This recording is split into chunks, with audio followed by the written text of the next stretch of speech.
Difficile scegliere quando le opzioni sono centinaia, vero? Così oggi, per aiutarvi, ho deciso di mostrarvi 6 start. Questi riguardano il gioco vanilla, cioè senza mod e probabilmente anche senza troppi DLC, perché mi aspetto che qualcuno che voglia iniziare, quindi da entry level, approcciarsi a questa saga, compri solo il gioco base. Premessa fatta, come al solito, dritto al sodo. Ho già pubblicato un video sui fondamenti essenziali per iniziare a giocare a Total War Warhammer 3. Dovrebbe comparire qui in sovraimpressione, vi consiglio di andarlo a riprendere se siete completi neofiti. Se siete già dei veterani, questa lista vi sarà più congeniale. Infatti nel video di oggi vorrei consigliarvi le fazioni in ordine dalla più facile e più approcciabile secondo me a quella più complessa e che richiede magari anche un DLC. Così che voi possiate analizzare e decidere dalle mie linee guida quale potrebbe essere la vostra prima esperienza di gioco. Mi raccomando però, prendete Total War Warhammer esattamente come prendereste il gioco da tavolo. Scegliete la fazione che preferite, quella che per grafica, storia, personaggi, gusto, flavor, quello che vi pare, vi piace, e giocate quella. Anche se nel gioco è super difficile, è abbandonata dagli sviluppatori, non è importante. Io vi voglio dare delle linee guida sulla base della mia esperienza per favorire la vostra entrata nella community Total War Warhammer. Però dovete essere liberi di giocare quello che vi va, non quello che qualche santone vi consiglia. Spero che anche i veterani possano trarre beneficio da quello che ho da dire, e se i veterani hanno da che correggermi o da aggiungere qualcosa, li invito caldamente ad aggiungere un contributo nella sezione dei commenti.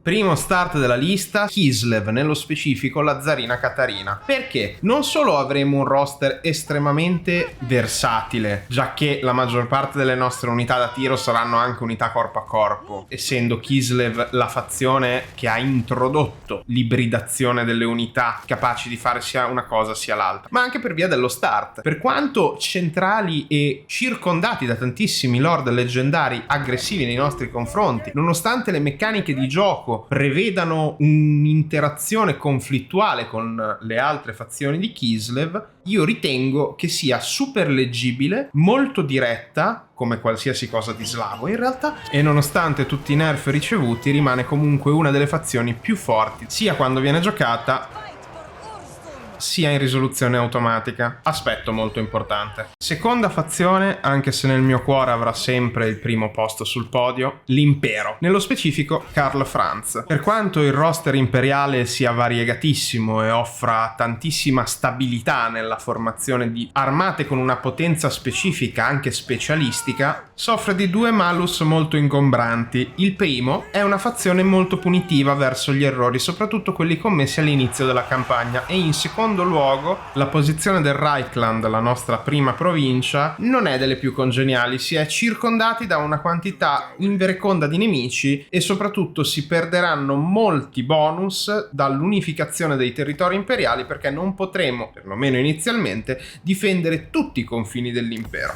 Per concludere va detto che di recente la fazione imperiale ha ricevuto un rework a tutte le sue meccaniche, che sono diventate un pochino più funzionanti rispetto al passato e garantiscono una buona varietà e sono abbastanza leggibili anche da neofiti. Passando ai cattivoni, nello specifico quelli demoniaci, Kairos, il signore del mutamento, che rappresenta la fazione demoniaca di Tzeentch, il dio del mutamento e del fato. Questa è una fazione che ha un focus specificatamente magico. Non solo le unità demoniache funzionano in maniera differente dalle unità mortali, ma la maggior parte dei poteri sia in campagna sia in battaglia della fazione di Tzeentch sono legati all'utilizzo della magia, saperi occulti, meccaniche strambe, ma sicuramente molto potenti. Consiglio questo start anche perché in mappa saremo in una zona assolutamente isolata, cioè nel polo sud, per capirci, e a parte qualche vicino scomodo come un lord leggendario degli uomini lucertola e altri demoni, l'unico vero nemico sarà Teclis degli alti elfi direttamente a nord, e che consiglio di spazzare via il prima possibile perché è un elfo. No, non solo perché è un elfo, perché è facile così. Giuro, non ho nessun bias contro gli elfi, giuro. Surprise, motherfucker. Sì, al quarto posto Tyrion, alti elfi. Giusto per confermare la mia imparzialità, debbo consigliarvi questa fazione, giusto? Hanno un esercito perfetto, una varietà perfetta, una regione di start perfetto, tutto perfetto perché sono elfi. Elfi boia, solo noia. Scherzi a parte, gli alti elfi hanno un roster estremamente variegato che si presta bene a tutte le fasi di campagna, dall'inizio alla fine. Le meccaniche di gioco, nello specifico di Tyrion, sono estremamente semplici, l'influenza assomiglia a una versione ridotta del prestigio imperiale al momento, e l'isola di Ultuan, il mega ciambellone, è un'area estremamente noob friendly. Da sempre gli alti elfi sono considerati la miglior fazione con cui imparare a giocare, nonché una delle più facili quando si prende Tyrion e la sua capacità di detonare qualsiasi lord con un colpo di spada.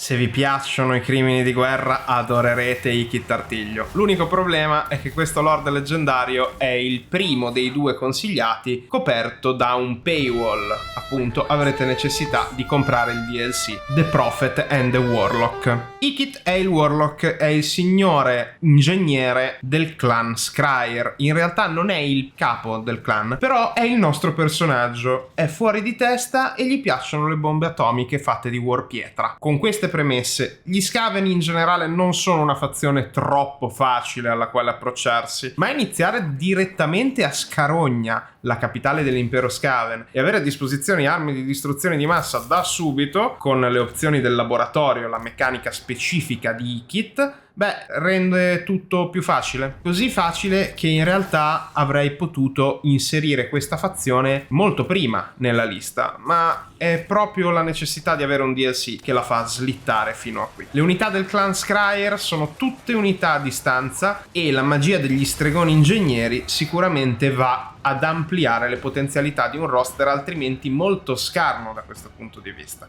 Infatti gli Skaven senza questo DLC sono tutt'altra fazione da giocare. Avremo una grande libertà di movimento all'interno della campagna, una solida economia, diversi lord leggendari attorno ma nessuno di pericolosissimo, potremmo spazzare via Aranessa a Sartosa in pochissime mosse, quindi start super facile e consigliato. Con il DLC The Grim and the Grave potremmo sbloccare Elman Gorst, signore necromantico della fazione dei Conti Vampiro. Fazione che non è molto friendly, anzi è una fazione priva di unità da tiro, con tantissime unità mostruose e delle meccaniche un po' particolari. Più morti ci sono, meglio è. Del resto si parla di non morti. Non morti che però funzionano un po' come i demoni. Il loro morale non li fa scappare, li fa sgretolare se arriva a livelli critici.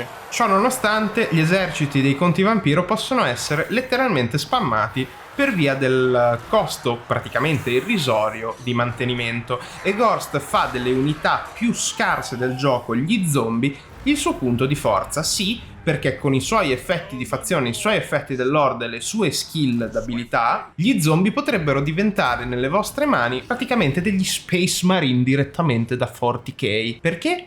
Saranno immortali. Potrete rigenerarli continuamente, inizieranno ad avere statistiche sempre più alte e i nemici attorno a voi non potranno che soccombere. Special modo Nargol di Kugat a sud, fazione estremamente lenta nel corpo a corpo, gli ogre e i pochi Skaven che vi circondano. I primi problemi potrebbero arrivare da Zhao Ming a est e da Balthazar Gelt più tardi. Welcome to Cathay, gentlemen. E così sono arrivato alla fine della mia lista. Spero che vi sia piaciuta, che abbiate trovato le risposte che cercavate. Mi raccomando, solita tiritera di sopra, avete già capito, tiranno matto out, perché oggi come sempre questo è quanto.